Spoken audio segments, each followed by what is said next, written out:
4B por esta invitación a moderar este panel tan importante sobre un tema que es crucial, ¿no?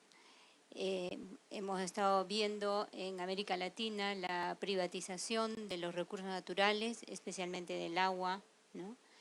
de los alimentos y del medio ambiente. Entonces acá tenemos especialistas que nos van a contar, ¿no? Sobre este tema. Y tenemos en orden Alceu Castillo de Brasil, ¿sí? Mariel González de acá de Chile, ¿sí? Ya. Luara Colpa, también de Brasil, y a Leonardo Gatica, de acá de Chile, y voy a invitarlos a presentarse, a contarnos muy brevemente su trayectoria en este tema tan importante, ¿sí? ¿Comienzas, Alceu?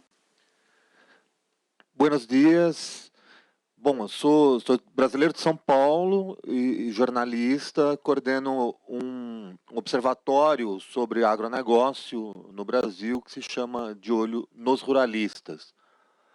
Bom, primeiro quero dizer que é uma honra para mim estar em Santiago por vários motivos. Um deles é muito particular, porque minha filha é neta de chilenos. O avô dela foi para o Brasil no dia 10 de setembro de 73. E, então tem, né, existe esse motivo afetivo. Fora isso, aliás, ela pediu para eu comprar, ela faz uma coleção de bandeiras latino-americanas, pediu para eu comprar a do Chile e eu estou voltando com duas, uma do Chile e a outra Mapuche. E o outro motivo é exatamente a necessidade que a gente tem de integração latino-americana como necessária nesse processo de resistência. O De Olho nos Ruralistas é um observatório, como eu disse, sobre agronegócio e seus tentáculos políticos e econômicos, e faz parte disso identificar os impactos sociais e ambientais desse modelo concentrador de terra, de renda, ligado à monocultura, aos agrotóxicos, a um modo industrializado, né, de alimentação. Enfim, entre outros vários problemas que envolvem esse modelo que a gente pode estar discutindo agora. Hola, así. Mariel. Mariel, me llamo Mariel González. Gracias por estar acá para que conversemos de este tema que es importante para todos. Soy constructor civil, soy paisajista sustentable. En estos momentos trabajo en la Diputación de Tomás Hirsch, uno de los 3 diputados humanistas que tenemos acá en Chile. Y con respecto también a medio ambiente, tenemos trabajo de base con varios equipos base humanistas acá en Chile, que estamos armando una red de medio ambiente, donde participa gente de Puente Alto, de Santiago Centro, de Quinta Normal, que son 3 comunas, y los estudiantes. Y un poco en esa línea es que queremos avanzar con los vecinos. Estamos tratando de arraigarnos en el barrio Yungay, en el Gran Yungay, que se llama, y hacer de este tema del medio ambiente un tema que sea bastante más asequible a los vecinos. Siempre cuando hablamos del medio ambiente nos vamos mucho como a la academia, hay como esa sensación, creo. Y nosotros queremos hacer algo mucho más a nivel de los vecinos, porque creemos que el medio ambiente lo empezamos a cuidar entre todos, desde nuestra base primera, que es nuestro barrio. Y en ese contexto estoy acá. Olá, eu sou Luara, sou do Brasil, sou assessora legislativa de um vereador em Belo Horizonte, o nome dele é Gilson Reis, e a gente tem uma luta coletiva na minha cidade, que é Belo Horizonte, que é de barrar a mineração ao entorno da cidade. Não sei se vocês sabem, mas no Brasil, principalmente em Minas Gerais, houveram alguns rompimentos de barragens que morreram muitas pessoas, centenas de pessoas, né? E esse é um modelo a ser combatido. E a gente constrói essa luta, conseguimos, no ano passado, suspender uma mineradora. E, para além disso, eu também atuo nos movimentos a favor de áreas verdes na minha cidade, construção de parques e coisas do tipo. É um prazer estar aqui com vocês. Agradeço a oportunidade, espero que a gente faça um bom debate. Sí, Leonardo, por favor. Buenos días, mi nombre es Leonardo Gatica, soy ingeniero en recursos naturales de profesión. He sido asistente de investigación en diversos proyectos relacionados con el manejo sustentable del bosque nativo en el sur de Chile principalmente. Actualmente soy asesor en materia de gestión de agua y agricultura familiar campesina acá en Chile. Y el año pasado fui coordinador del Frente Ecosocial de Revolución Democrática y también soy miembro del Frente Amplio por el Medio Ambiente acá en Chile. Así que eso es un poco mi presentación. Bueno, tenemos un panel muy diverso en temas, ¿no? Todos ellos dentro del marco de medio ambiente, si podemos un marco un poco mayor para orientar el debate, digamos. Nosotros desde el movimiento humanista concebimos la ecología social como una estructura armónica entre ser humano y medio ambiente. Es una estructura indivisible que, si es armónica, va en dirección evolutiva.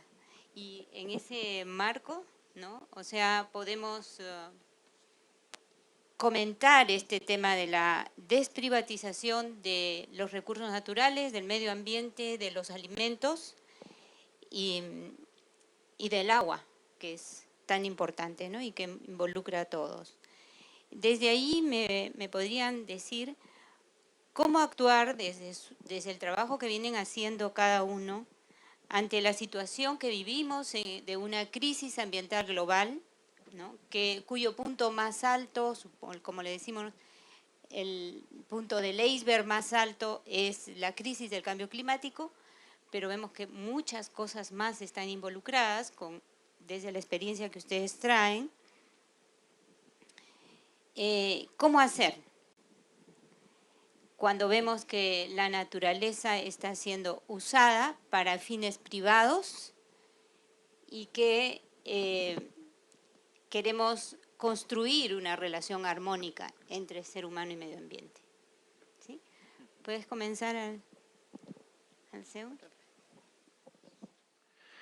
Então, bom, a resposta para essa pergunta já seria muito difícil e extensa 3 anos atrás no Brasil.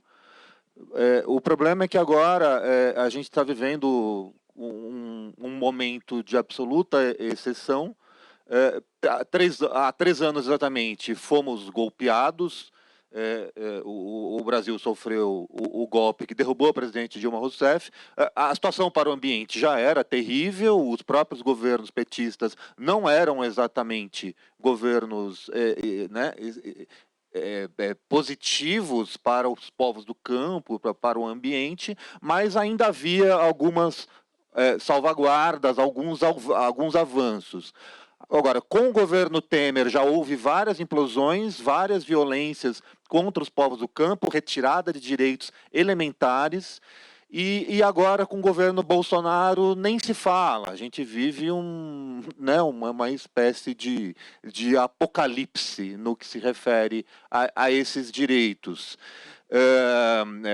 Basta dizer que os ex-ministros do ambiente, quase 10 ministros, ex-ministros do meio ambiente no Brasil, se reuniram esta semana, inclusive o ministro do ambiente do governo Temer, do governo golpista, do governo golpista Temer, para criticar os retrocessos ambientais do governo Bolsonaro, que são terríveis. O ministro do ambiente é um ministro do agronegócio, é um ministro ruralista, é um ministro completamente à margem das pautas ambientais e ficaria seria impossível enumerar a quantidade de medidas, inclusive de privatização de parques, mas que atacam numa escala gigantesca os direitos do povo do campo e o ambiente, que são coisas umbilicalmente relacionadas. Por exemplo, no que se refere aos povos indígenas, o agronegócio é um movimento expansionista que vai atrás de onde tem terra. Expansionista e racista, supremacista. Necessariamente o capital e a renda da terra eles avançam, então isso impacta as comunidades tradicionais, né,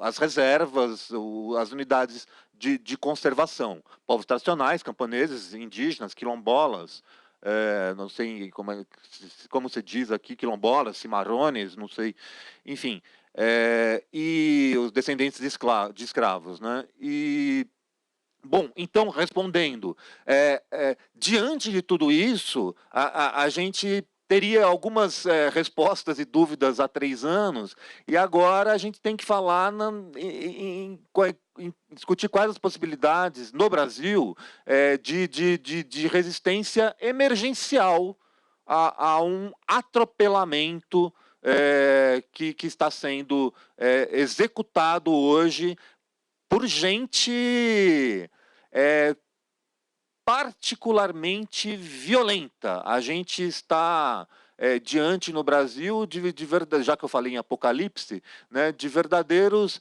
exterminadores. E por mais que a reação deva ser pacífica, ela precisa ser contundente. Sí, Mariel, ¿el panorama en Chile es igual o mejor? No, no es mejor. Ya, el panorama en Chile, los recursos naturales en Chile en general, los gobiernos, ¿ya? No solo el gobierno de derecha de ahora de Piñera, sino que también los gobiernos anteriores de la nueva mayoría de concertación, los toman como recursos que no le pertenecen a la gente, sino que son bienes de cambio. Nosotros como humanistas hemos planteado que los recursos naturales, tanto el agua como el bosque, son un derecho de todos los seres humanos, pero acá en Chile son solamente una moneda de cambio, donde obviamente el modelo extractivista que se aplica no tiene cómo tener la renovación de estos recursos. Acá es la depredación en su máxima expresión, creemos nosotros. O sea, vienen las mineras y sacan todo el material, se llevan el agua. Hay pueblos que ustedes habrán escuchado, las zonas de sacrificio, ¿no?, que se llaman, donde los pueblos enteros no tienen agua. Y, por ejemplo, hasta Caimanes, ya, donde se establece un juicio para que la minera no haga sus embalses y se lleve el agua. Y a pesar de que la Corte Suprema decide que el embalse se tiene que demoler, aún funciona y tenemos un pueblo sin agua, que es Caimanes. Lo mismo sucede en la zona de Petorca, Cabildo, donde el movimiento Modatima hace muchos años está con el tema de tener agua. Ahí están las plantaciones de palta, que son un negocio de exportación para un privado, o para un par de privados, y donde el pueblo tampoco tiene agua. Entonces, nuestro panorama con respecto al cuidado del medio ambiente y los recursos no es una prioridad para el gobierno, ¿ya? Pero tampoco se siente que es una cosa tan prioritaria para las personas, para el vecino, para la gente común. Pareciera que eso no nos toca. Y en esa perspectiva es que queremos trabajar con nuestros vecinos y decir que todo lo que pasa en el medio ambiente finalmente nos afecta como seres humanos. Nosotros, cuando hablamos de que el ser humano como valor central, estamos diciendo también que el ser humano tiene que tener el cuidado del medio ambiente. Este es el único hogar que tenemos. No hemos descubierto otro planeta donde nos podamos ir con recursos ilimitados, ¿ya? Y los recursos naturales lamentablemente son limitados, son finitos, tienen un término.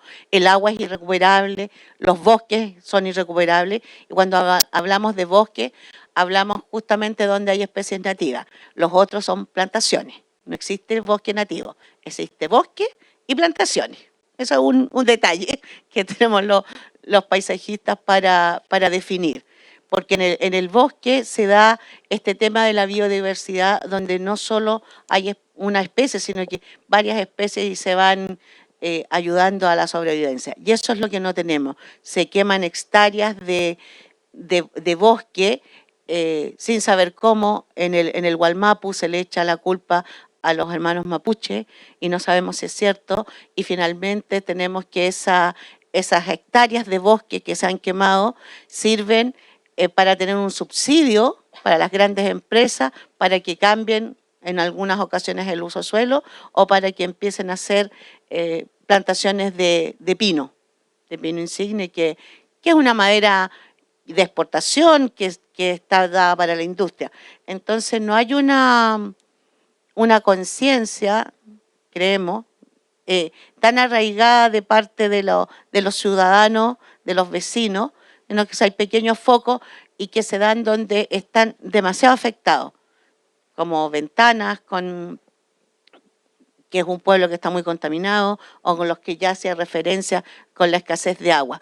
Pero creo que hace falta como tomar más conciencia y tener claro que tenemos que presionar a los gobiernos, porque lamentablemente los gobiernos que hemos tenido acá han seguido planteando el modelo neoliberal, donde lo que importa es el negocio y no el bienestar de las personas. No es muy alentador el panorama para nosotros. Só completando a fala dos dois, que já me contemplaram muito, a gente precisa compreender que esse modelo que está em vigência na América Latina é um projeto de poder, é um projeto que está sendo construído há décadas. Então, a gente vê um modelo neoliberal, tanto no Chile, quanto no Brasil, na Argentina e todos os outros países, que ele tem um projeto de poder a ser construído, neoliberal, que é justamente a entrega do que a gente tem de riqueza. Então, você vê, por exemplo, no caso do Brasil, que é um país tão rico, sentado ali em nióbio, água, petróleo e tantas coisas, e nós estamos passando dificuldade. 50% da nossa população não tem acesso a saneamento básico. Então, essa situação de estar sempre entregando a alguém, e cada dia mais, e aí após o golpe, isso aí fica claro, né, que o golpe ele tem uma fumaça uma cortina de fumaça sobre os direitos humanos e tudo mais, mas o que eles querem realmente são explorar a nossa terra, o nosso minério e tudo mais. E a gente está passando por uma fase que a gente precisa compreender que é uma questão latino-americana da privatização e da entrega dos bens comuns aos grandes empresários do mundo. Essa é a conjuntura que precisa ser combatida.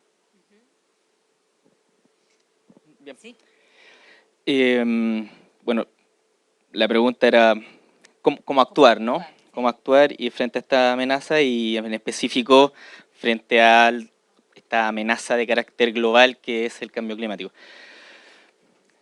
Chile es un país pequeño. Chile, de acuerdo a todos los reportes de los paneles internacionales, sería responsable de menos del 1% de las emisiones de gases de efecto invernadero. Por tanto, lo que quiero plantear con esto es que el cambio climático y esta amenaza de carácter global ha sido un proceso que se inició hace siglos y que tiene un origen en Occidente.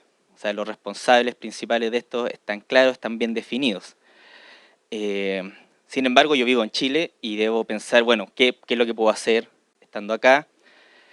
Y lo que creo es que el foco de nuestro país, de nuestra legislatura, de los profesionales, de las autoridades, de todos deberíamos alinearnos en buscar soluciones que vayan orientadas a adaptarnos a este nuevo medio ambiente, a este clima cambiante.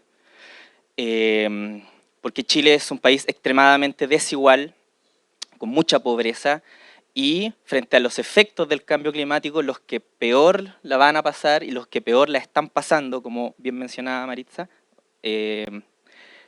son las personas más pobres.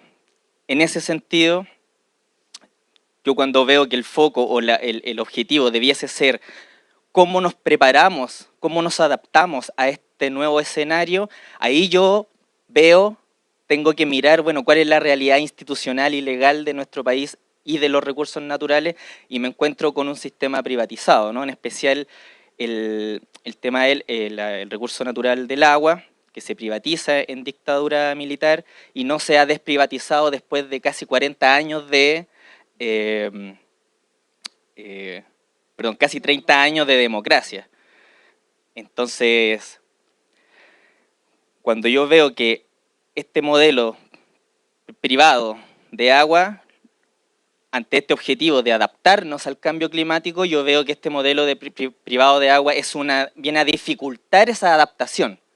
Y de ahí que para mí, entonces, la privatización del agua se vuelve realmente un problema. Porque hay que entender que la privatización del agua en nuestro país tuvo un objetivo netamente comercial o económico, de cómo viabilizamos la inversión, ¿cierto? Dando seguridad a la inversión a través de la privatización del agua. Sin embargo, 30 años después, encontramos que necesitamos adaptarnos a un clima cambiante con escasez hídrica. Y ahí la privatización del agua ya no es un muy buen negocio, ya no es la mejor alternativa, porque dificulta el poder tomar acuerdos, por ejemplo, a nivel de cuencas, para poder garantizar el consumo humano. O sea, en Chile hay cuencas donde gente no tiene agua para satisfacer sus necesidades más básicas y esenciales. Entonces, ahí donde vemos que el modelo no se condice con la realidad y lo que viene a ser el cambio climático, en el caso chileno al menos, es demostrarnos que no estamos preparados para él. Lo que viene a ser el cambio climático es evidenciar que nuestro modelo no permite, no es justo, finalmente. No está pensado en un modelo, en un escenario cambiante y de ahí la necesidad, por tanto, de la desprivatización. ¿Ya? Yo creo que el cambio climático, junto con traer una serie de problemas y traumas que vamos a tener que saber sortear como sociedad, también nos ofrece, irónicamente, la oportunidad o el mejor argumento para poder defender y alcanzar la desprivatización del agua principalmente, ¿ya? Porque entendamos que el medio ambiente o los alimentos, también que era uno de los temas del panel, finalmente subsisten, al igual que nosotros, con el agua. Por tanto, esa es la lucha y el cambio climático hoy día viene a generar un escenario propicio para esa desprivatización, so pena de un trauma tremendo que vamos a tener que sufrir como sociedad. Y eso es lo peor, y por eso yo quiero poner el acento en la adaptación al cambio climático, principalmente pensando en las personas más vulnerables de nuestro país. Salen temas interesantísimos, unos vinculados, articulados entre otros.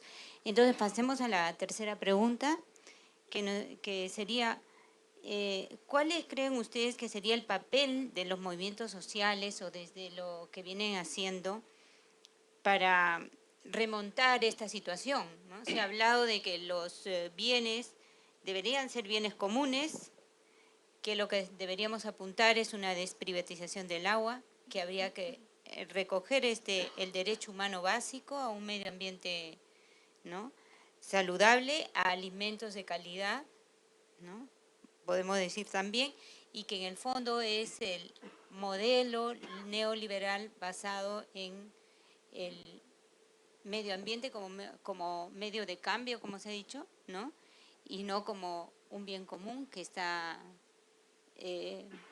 perdurando acá, ¿no? O sea, ¿qué hacemos desde donde estamos para que eso cambie? ¿No? Comencemos así para venir... Bom, primeiro, é preciso agendar os problemas. A questão do agendamento é central. Eu sou de comunicação, não tem como não falar disso. A gente não pode ficar reagir apenas reagir, né, às pautas, ao agendamento político, econômico, ainda que seja importantíssimo, e dos meios de comunicação, que é um agendamento oficialista, mas também agendar os próprios temas. Nesse sentido, fica até uma crítica ao pouco espaço que se dá, e mesmo em eventos como este, a temática. Fica muito difícil falar de tantos temas correlacionados em pouquíssimos minutos de forma acelerada. Agora, quando eu falo da necessidade de agendar, é porque esses temas estão invisibilizados inclusive na esquerda. Né? Se estão invisibilizados na esquerda, fica difícil fazer a própria disputa interna, quanto mais a disputa externa junto aos tubarões da economia e da política. Então, esse agendamento se dá pelos meios de comunicação, alternativos em boa parte, pela educação também. A gente acabou de vir de uma mesa sobre a educação, e insisto na necessidade de se ter mais espaço. A 4V abriu em São Paulo alguns debates, né, sobre essas temáticas. Eu participei de alguns deles, mas estamos muito tímidos no que se refere a isso. O processo de desumanização da sociedade passa diretamente por esses temas, por esse tema da alimentação, por esse tema do ambiente. Então, não podemos falar pela metade de desumanização. Eu vou citar aqui um tema que é muito importante para se conseguir impacto na sociedade, que é o tema dos agrotóxicos. É uma espécie de cavalo de Troia para que a gente possa explicar toda a questão agrária, toda a questão ambiental para as pessoas, porque diz respeito ao que elas comem. Saiu um livro na Argentina chamado Agrotóxico,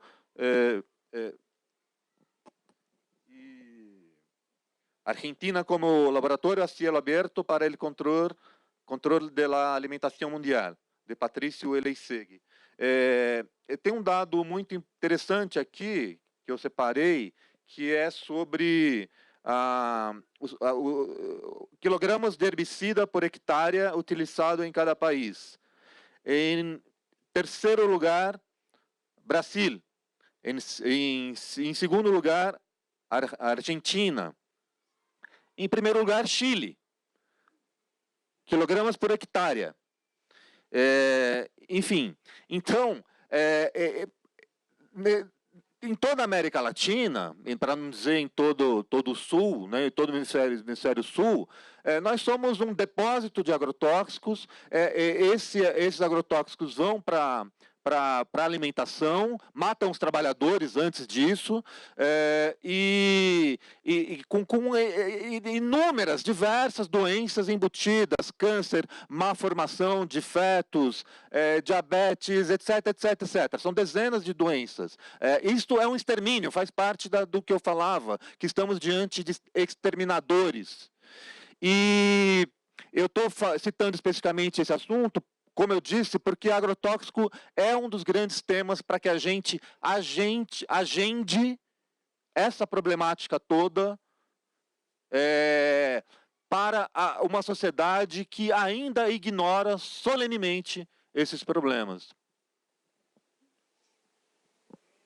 Sí. ¿Cómo hacemos para que los movimientos sociales asuman esta situación?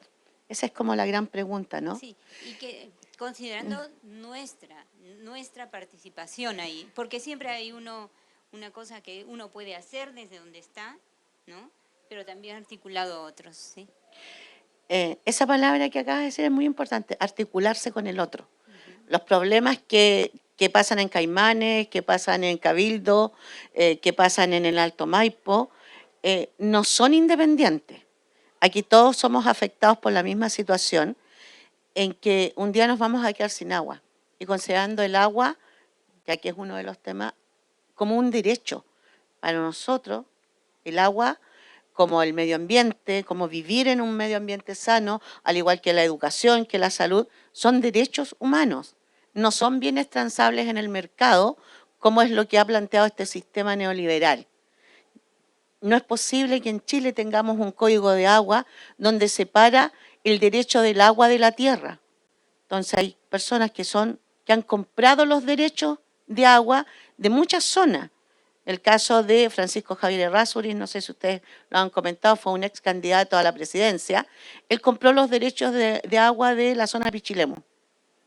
Y ahí ahora solo hay plantaciones de pino, destruyendo el bosque, destruyendo la vida. El agua no es un bien. Eso es como la primera cosa que nosotros queremos plantear a través de estas acciones que parecieran ser súper pequeñas, de salir a conversar con la gente y no a convencer, sino que a caer en cuenta de que todo lo que nos afecta como persona, le afecta al otro igual. Entonces creo que la tarea nuestra es ir articulando, armar la red. Todo nos afecta a todos por igual. A unos primero, que sé yo, a la gente que no tiene agua en Caimanes, parece muy afectada, pero en algún momento la ciudad de Santiago tampoco va a tener agua. Si es que seguimos dejando que esto ocurra y no se hacen, no se toma conciencia y no se exige hacia el Estado, hacia el gobierno, las medidas que tienen que ser necesarias para respetar los derechos de las personas. Hace muy pocos días se aprobó en la Cámara de Diputados el TPP-11. Y parece que a nadie le importara, sino que solo a los involucrados, a los que saben un poco más, a los que están más informados.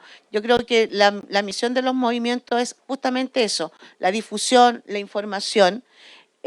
A grandes rasgos, este Tratado de Libre Comercio lo que hace es dejar que las empresas, las grandes empresas que hagan inversiones en estos 11 países pueden exigirle al Estado pagar una indemnización si es que no obtienen las ganancias que ellas quieren. Eso es como a grandes rasgos, ¿ya? Uno de los grandes, y poder armar juicios donde ellos son juez y parte y donde los estados no tienen derecho a defensa. Entonces, entregamos los recursos naturales, las transnacionales no ganan lo que quieren y nos demandan.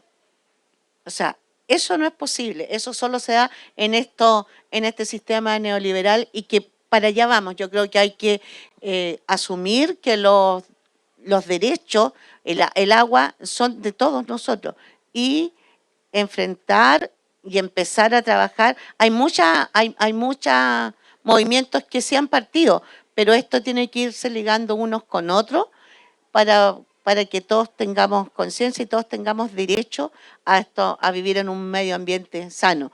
No coincido mucho con que el mundo está cambiando y está cambiando para mal y adaptémonos a ese mal, sino que al revés. Hay que parar eso y para eso solamente lo podemos hacer con el conjunto de todos, yendo hacia esa dirección de que el medio ambiente es lo que nos permite seguir sobreviviendo. Eu acredito que o grande desafio dos movimentos sociais, na altura do campeonato, né, nessa conjuntura política que a América Latina passa, é justamente disputar a narrativa que está vindo do neoliberal. Assim. Então, essa narrativa, que é o que ele citou, que a gente precisa agendar para a gente ser os primeiros a falar do assunto, é que tem que ser colocado em prática. Então, a gente precisa, 2 desafios, eu colocaria. Dialogar entre nós, os movimentos entre si, porque os movimentos separados mal conseguem, né, sair do lugar, mas a gente realmente ampliar, formar essa frente ampla latino-americana para que os movimentos sociais desses países consigam dialogar, mas, sobretudo, para que a gente consiga nós mesmos construirmos uma narrativa a dizer para as pessoas, olha, deixa eu te contar, 90% da água aí, ó, que é a água de bem de consumo, quem pega ela primeiro é a mineradora, é o agronegócio. Então, essa narrativa neoliberal de dizer fecha a sua torneira, que não sei o que a água do mundo está acabando, realmente a gente tem mesmo que ser mais sustentável. Mas não é a minha torneira que está acabando com a água do mundo. É o modelo de mineração, de agronegócio, é a forma de alimento que contamina as nossas nascentes, é o tipo de exploração que é capitalista, que é o que tem feito a nossa água acabar. E, para além da água acabando, ainda ela é privatizada. Então, isso não chega aos chilenos, aos brasileiros como um todo. Então, a gente alterar essa narrativa para a gente ser fonte de informação para as pessoas, para que as pessoas recorram a gente. E acho que aqui é uma oportunidade, inclusive, de se iniciar ou ampliar esse tipo de informação conjunta, os movimentos sociais conjuntos, porque a gente não tem mais nada a perder. A gente só tem isso, ou isso, ou estagnar, e esse modelo ele tem tudo para acabar, e os pobres que vão pagar o preço. Bien, sí.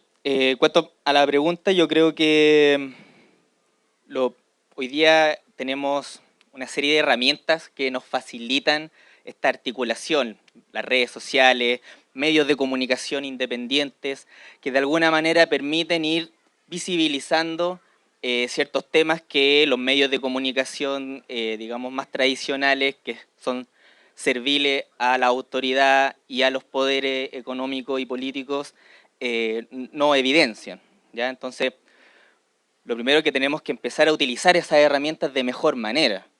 Necesitamos informarnos.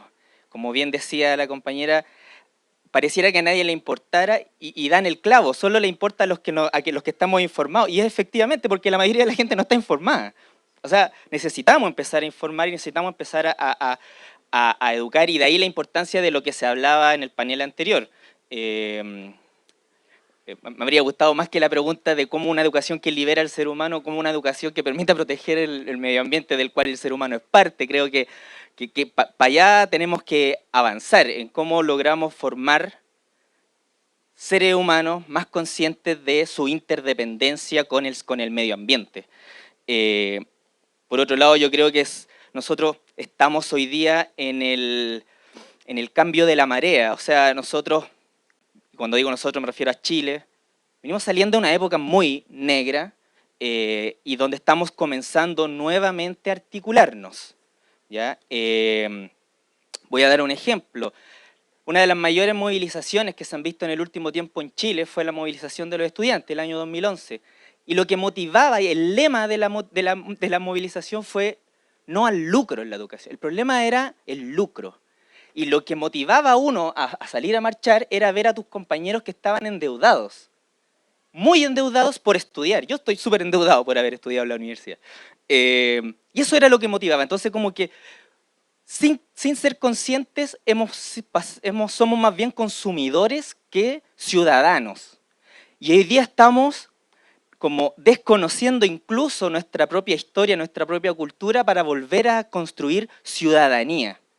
Y las luchas sociales, medioambientales, a mi juicio, no tan todavía permeadas por esta visión economicista, y efectivamente hay una sensación de ciudadanía, y hay una sensación de querer proteger nuestro patrimonio natural y cultural, que si bien es algo que nos pertenece, no es algo de lo cual podamos apropiarnos. Por tanto, la lucha socioambiental para mí es todavía de la más prístina o pura, si así se quiere. Yo creo, para finalizar, creo que es súper importante que entendamos que tenemos un rol como persona individual y también como persona miembro de la sociedad. Como persona individual podemos hacer un montón de cosas, dejar de comer tanta carne, tener menos hijos, reciclar. Podemos hacer un checklist de un montón de cosas que hacen que yo como persona individual baje mi huella y mi impacto sobre el medio ambiente sea mucho menor. Y y también como persona puedo participar de la junta de vecinos y hacer huerta urbana y empezar a hacer un montón de cosas, pero también tengo que ser capaces de conectarme con lo que está pasando al interior de mi sociedad, pero en otras partes. Y creo que lo estamos empezando a hacer. Ejemplos de ellos hay varios en Chile. Nos dimos cuenta que el modelo de gestión del agua en Chile interviene de manera irracional los cauces naturales.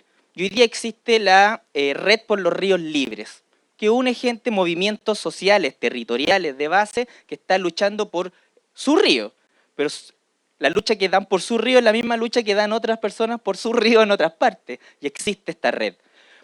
En Chile también el modelo de urbanismo y de expansión urbana galopante que estamos llevando adelante, empezó a afectar desde hace ya décadas humedales. Y nos dimos cuenta que los humedales estaban siendo rellenados y se construían casas o se ponían fábricas o lo que fuese, o sea, se utilizaban para otros fines productivos. Y nos dimos cuenta que eso estaba pasando de Arica a Punta Arenas, a lo largo de todo el país.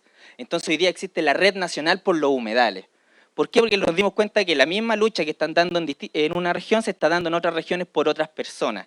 Y así, se están creando redes, y yo creo, por eso digo que estamos asistiendo hoy día, estamos presenciando el cambio de la marea. Lo único que a mí me cuestiono es si es que estamos a tiempo, si es que este cambio de marea, si este movimiento que está resurgiendo, efectivamente vamos a tener la capacidad de poder hacer frente a la amenaza que tenemos frente, porque hay que precisar la cuestión, no es que el agua se vaya a acabar, es que no va a alcanzar. El agua no va a alcanzar para todo. El agua, mientras llueva, va a haber agua. El tema es que no va a alcanzar para todos y para todos los usos que le queramos dar. Y ahí lo vuelvo a conectar con el tema de tener menos hijos, de consumir menos, porque finalmente nosotros somos, querámoslo o no, el motor de la economía. En la medida que consumamos, esta cuestión anda. Y lo que consumamos y cuánto consumamos determina el tipo de economía que tenemos. Entonces hay una responsabilidad súper importante como seres humanos, pero también como miembros de esta sociedad, y de ahí la importancia de ser parte de los movimientos sociales. O sea, si hoy día estamos aquí, los que estamos, es porque entendemos la importancia de la articulación y queremos también entregar este mensaje. Bueno, estamos entrando a ya la última parte, ¿no? Y en la línea de lo que ha planteado Leonardo, mirando a salidas, ¿no?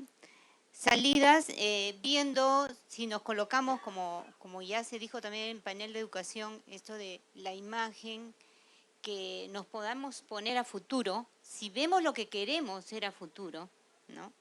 En esa línea, ¿qué salidas vemos que podemos construir ahora que van avanzando en esta dirección, ¿no? Desde donde estamos y, como ya se ha dicho, articulados desde las organizaciones sociales o desde donde nos toca actuar, pero ya con mira a ese futuro deseado, de esa relación armónica ser humano-medio ambiente, que vaya en dirección evolutiva. Bom,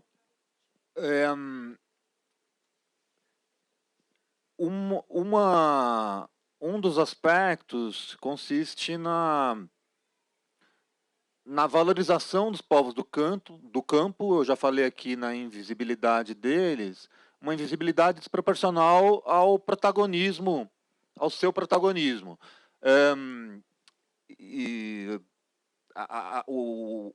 O Observatório de Olho nos Ruralistas, ele fez um trabalho no Paraguai e é muito importante no país a mobilização dos camponeses.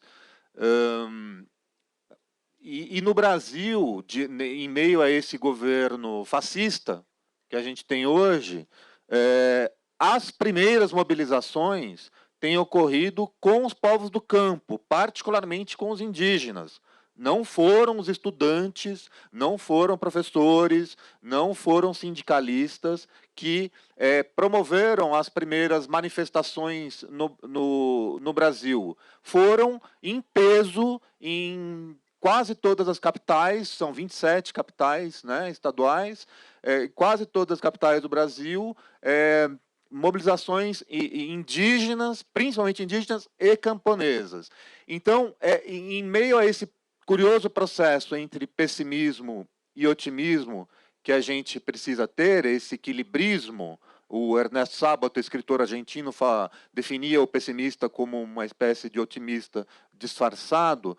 A gente precisa identificar esses povos que conseguem resistir e que têm muito a ensinar para os movimentos urbanos, em termos de postura, em termos de integração com a natureza, em termos de sabedoria, e, portanto, temos que ser humildes em relação a esse processo, dizia o equatoriano aqui, sobre... ele criticava, né, a noção que a gente tem de razão. A gente precisa entender essa postura dos povos do campo mais ligada à ancestralidade, e para entender melhor o quanto a nossa tecnologia, dizem os brasileiros lá em campanha pela principal emissora de televisão, o agro é pop, o agro é tudo, o agro é tech, o agro é tech, o agro é tecnológico. Precisamos entender o quanto esses modos de vida compreenderam melhor o quanto o nosso modo de vida capitalista, etc., é nocivo e,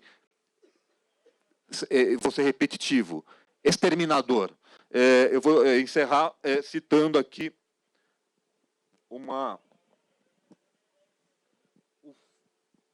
o fim de uma fala de um texto do Ernesto Sábato, né?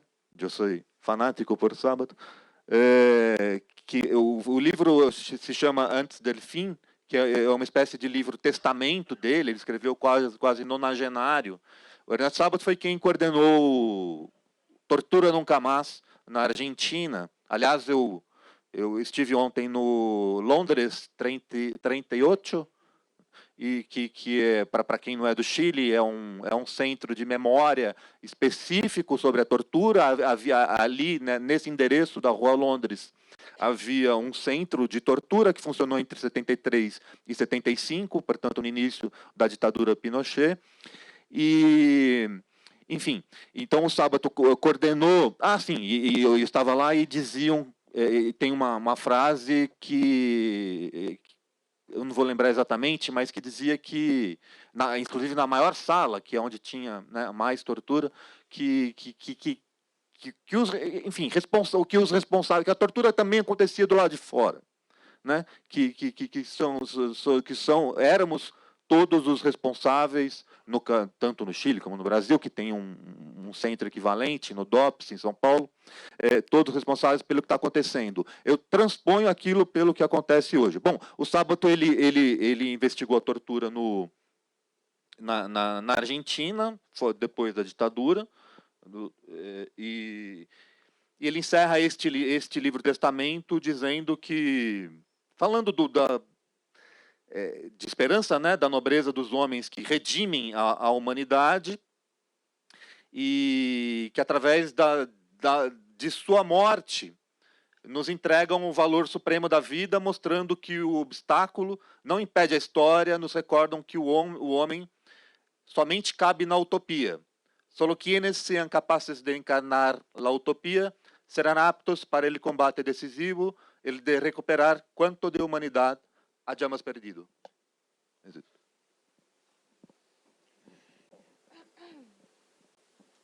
Con respecto a los movimientos, ¿cuál es la salida? Es la pregunta. Creemos que tenemos que hacer más articulación y difusión y cambiar este sistema. Mientras estemos en Chile y en América Latina bajo estos sistemas neoliberales donde todo es transable en el mercado, donde no se reconoce el derecho de las personas a vivir en un medio ambiente sano, en que, como lo dije antes, el agua es un derecho, así como un montón de recursos naturales, obviamente no tenemos mucha salida. Nosotros creemos que hay que articular en ese sentido. Hay focos de de unión de las personas, ¿no? Defendemos los ríos, defendemos los humedales, donde se concentra la biodiversidad.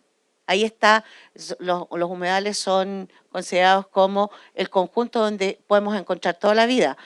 Pero mientras este modelo neoliberal no respete al ser humano como tal y crea que todo se puede transar, no podemos hacer mucho. Ya creo que por ahí va el cambio. Entonces, hay leyes que hay que cambiar. Tenemos hace 30 años el mismo Código de Agua, donde se separa, como decía, el derecho del agua. El dueño del agua no es el mismo dueño de la tierra.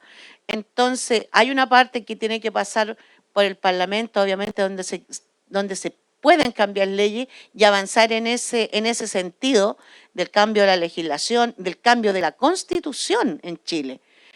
Y creo que hay que articularse para eso. El modelo neoliberal no nos permite mantener un medio ambiente sano donde los seres humanos podamos seguir viviendo, porque el medio ambiente es un bien transable en el mercado para ello. Nosotros creemos que el medio ambiente sano es un derecho para todos nosotros. E creo que para allá estamos apontando. Eu trouxe para vocês, inclusive vou deixar aqui para quem quiser ter acesso, que é esse documento aqui, é a CPI, é a Comissão Parlamentar de Inquérito da cidade de Belo Horizonte, em que a gente conseguiu suspender a mineração no entorno da região. Trouxe isso aqui como um instrumento de formas de saída, diante da sua pergunta, para a situação. Por quê? Porque isso aqui não é um trabalho parlamentar, em absoluto. Isso é um trabalho dos movimentos sociais que há muitos anos construíram essa luta, denunciaram, se articularam de forma conjunta e que conseguiram, usando o gabinete de um vereador como instrumento de barrar uma mineração. Acho que a gente precisa se articular para que deputados, vereadores parceiros sejam os instrumentos também, para além da articulação sozinha, né, do próprio movimento social, mas que sejam parceiros para que a gente consiga haver as brechas dentro da legislação de cada país, para que se consiga denunciar mundialmente o que se passa nos países latino-americanos, né?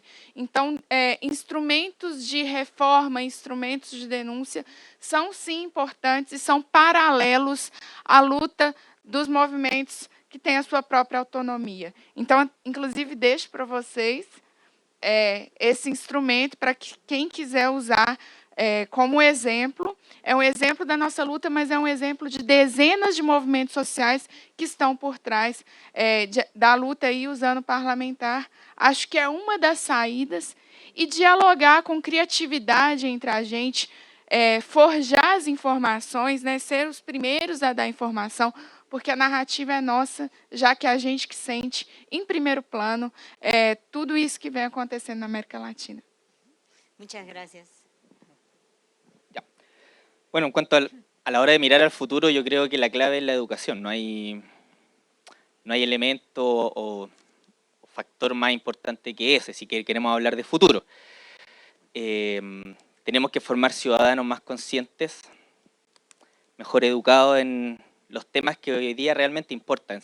Cuando uno analiza el currículo escolar chileno y ve la cantidad de horas de matemática, de química, de física, que tienen en contraposición con actividades de carácter práctico, como por ejemplo participar en tener huertas en los colegios, en hacer reciclaje en los colegios, en educación ambiental, filosofía, etcétera. Vemos que hay un desbalance, hay un desequilibrio.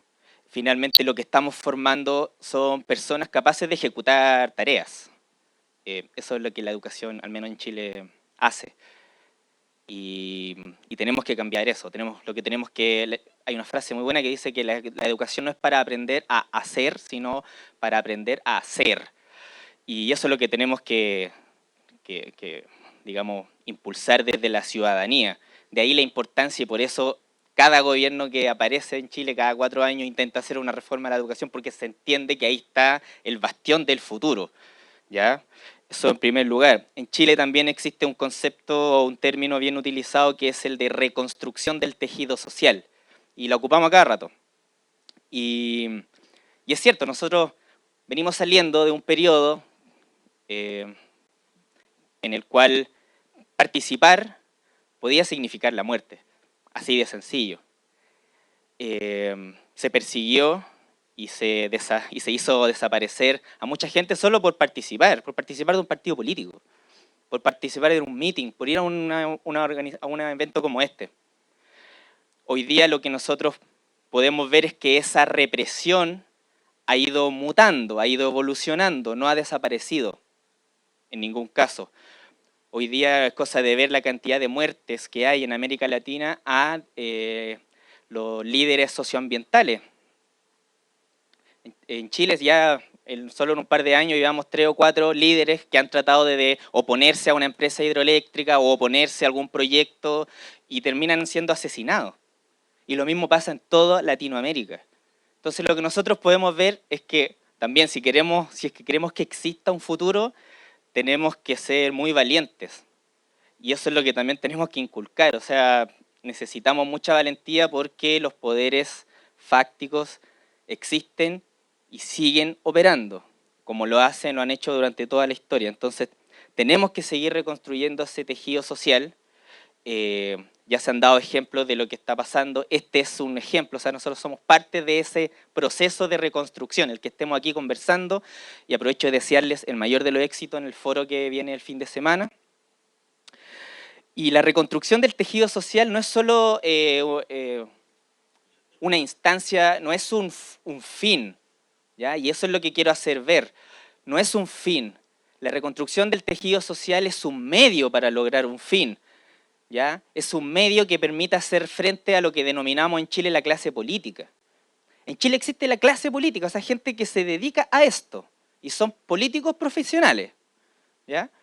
Entonces viene una nueva camada de políticos jóvenes, incorruptos todavía, y queremos ser parte de eso, porque como ciudadanos tenemos ¿cierto? La libertad de poder militar políticamente, de creer en lo que queramos cada uno, tenemos esa libertad y tenemos que defenderla. Pero eso requiere valentía y requiere que nos organicemos para poder lograr los cambios, ¿ya? Pero también tenemos que desarrollar ciertas habilidades y por eso partí diciendo lo de la educación, porque si todos nuestros sueños se cumplen y logramos cambiar la Constitución y todas las leyes y tenemos políticos que no son corruptos y todas las instituciones públicas funcionan bien, etcétera, etcétera, etcétera, igual vamos a tener que ponernos de acuerdo en cómo distribuimos la poca agua que hay, ¿cierto? Cómo producimos alimentos de manera sustentable, etcétera, etcétera, etcétera. O sea, una cosa es el arreglo institucional, que puede facilitar o dificultar la toma de decisiones en un territorio, y otra cosa es la toma de decisiones. Y la toma de decisiones está dada por las habilidades que como miembros de ese territorio nosotros tengamos, y de ahí la importancia de la educación. Así es que eso. Entonces, muchísimas gracias a este extraordinario panel que está construyendo el futuro que deseamos, ¿no? Y en construir esa relación armónica ser humano-medio ambiente.